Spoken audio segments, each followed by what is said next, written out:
Wapendwa wa Tanzania, ningependa tuzungumzie haya yaliyopo ukiachia Oktoba 29 mpaka Oktoba 30, tarehe 1, 2, 3 mpaka 4.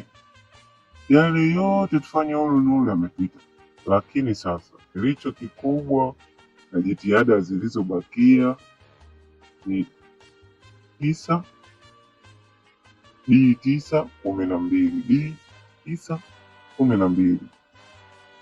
Hiyo haina mjadala kwa sababu wao wameona whatever yaliyotokea hayashtui. Kama CNN walionyesha yote, anakuambia AI, okay fine.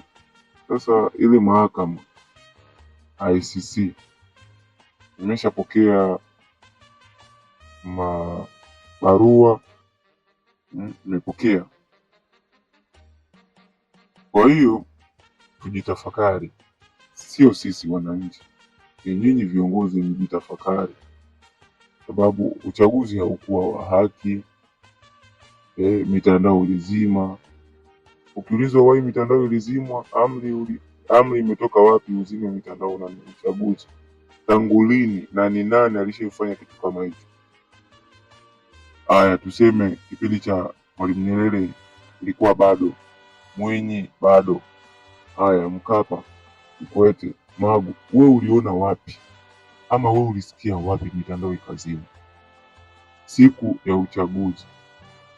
Yaani ili taifa linavyoenda, wanajeshi simwamue tumfanye kama Guinea, Madagascar, Nepal, na feli wapi?